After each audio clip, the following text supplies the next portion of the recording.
രാവിലെ എഴുന്നേറ്റ് വന്നപ്പോ കാണുന്നത് കുഞ്ചി അപ്പനോട് ഗുസ്തി പിടിക്കുന്നതാണ്. ഇവൾ എല്ലാ ഗുസ്തിക്കും അപ്പന്റെ കൂടെ ചേരും.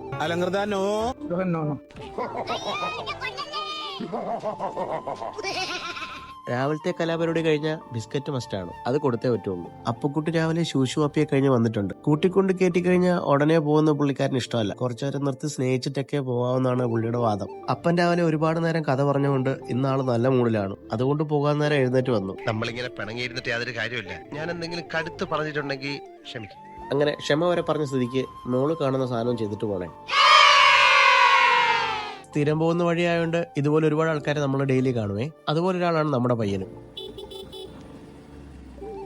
രാവിലത്തെ ഒരു കാപ്പിയെ കുടിച്ചോണ്ട് ഇന്നത്തെ വർക്ക് സ്റ്റാർട്ട് ചെയ്യാനുള്ള പരിപാടിയാണ്.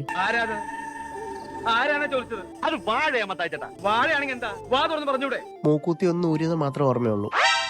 അങ്ങനെ ഈ മാസത്തെ 3ാമത്തെ വിസിറ്റും കഴിഞ്ഞു. വേറൊന്നുമല്ല, കോന്നി ഗവൺമെന്റ് ഹോസ്പിറ്റലാണ്. ശ്രീദേവ ചേച്ചിക്ക് ഒരു തലകറക്കമായിട്ട് കൊണ്ടുപോയതാണ്. ഹോസ്പിറ്റലിൽ നേരെ ചേച്ചി വീട്ടിലാക്കിയിട്ടാണ് ഞങ്ങൾ പോകുന്നത്. ഇന്നത്തെ ആംബുലൻസ് സർവീസിനുള്ള വണ്ടി ഇതാണ്. കൂടെ കയറുന്നത് സിസ്റ്റർ സരിതി. എന്ത് എമർജൻസി വന്നാലും മുന്നേ ചാടുന്ന ഞങ്ങളെ പോലെ കുറച്ച് ആൾക്കാർ ഇവിടെ ഉണ്ട്. ഉച്ച കഴിഞ്ഞപ്പോ ഒരു കസ്റ്റമറെ കാണാനായിട്ട് ജിബിന്റെ കൂടെ ആറാട്ട് വഴിക്ക് പോയായിരുന്നേ. ഓവർടേക്ക് ചെയ്യുമ്പോൾ പാസ് അടിച്ച് തെറി വിളിച്ചാണ് കാണുന്നത്. അവനെയും കൈവക്കി കാണിച്ചിട്ടാണ് പോകുന്നത്. ചേട്ടാ ഈ ചെറുപഴം എന്താവല്ല. കസ്റ്റമറെ കണ്ടിട്ട് ഒരു ചായ കുടിക്കാൻ കയറിയതാണേ. തീ തുപ്പുന്ന കാര്യത്തിൽ ഒരു ഉറപ്പും പറയാറായിട്ടില്ല. എന്നാലും നമുക്കൊരു ഡ്രാഗണിനെ കിട്ടിയിട്ടുണ്ട്. ഇത് കണ്ടിട്ട് ഇഗ്വാനയാണെന്ന് ആരും തെറ്റിദ്ധരിക്കേണ്ട. ഇഗ്വാനയല്ല. ഇതിന്റെ മുളക് ബജി എടുത്തപ്പോഴേ പറഞ്ഞു കഴിക്കരുതെന്ന്. പക്ഷെ കഴിച്ചു കഴിഞ്ഞിട്ടുള്ള എക്സ്പ്രഷനാണ് നിങ്ങൾ ഇപ്പൊ കണ്ടത്. അമ്മാതിരി എരിയായിരുന്നു. കൊളസ്ട്രോളിന്റെ അതിപ്രസരം കൊണ്ട് കുറച്ചു ദിവസമായിട്ട് എണ്ണപ്പലഹാരം ഒഴിവാക്കിയിട്ടുണ്ട്. ഇപ്പൊ ചായ കാപ്പി മാത്രമേ കുടിക്കാറുള്ളൂ. വീഡിയോ എടുക്കുന്നതിനിടയ്ക്ക് ആ ചായ വാങ്ങിച്ചോണ്ട് അവനങ്ങ് പോയി. 5 വട കഴിച്ചു എന്നുള്ളതല്ല അഭിലാഷ് പറഞ്ഞത്.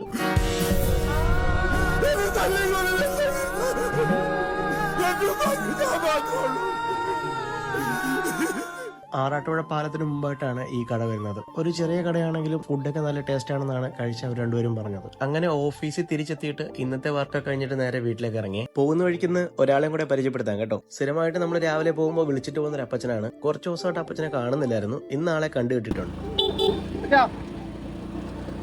വീട്ടിലെത്തിയപ്പോ വൈകുന്നേരം സർക്കിട്ടിന് പോകാനായിട്ട് അപ്പുകുട്ടി അപ്പനെയും കാത്ത് വെയിറ്റ് ചെയ്തിരിക്കുകയാണ്. അപ്പോൾ ഇന്നത്തെ വിശേഷങ്ങൾ ഇത്രയൊക്കെയാണ്. വീഡിയോ ഇഷ്ടപ്പെട്ടു കഴിഞ്ഞാൽ സപ്പോർട്ട് ചെയ്യുക. അടുത്ത വീഡിയോയിൽ കാണുന്നവരെ ബൈ. Thank you.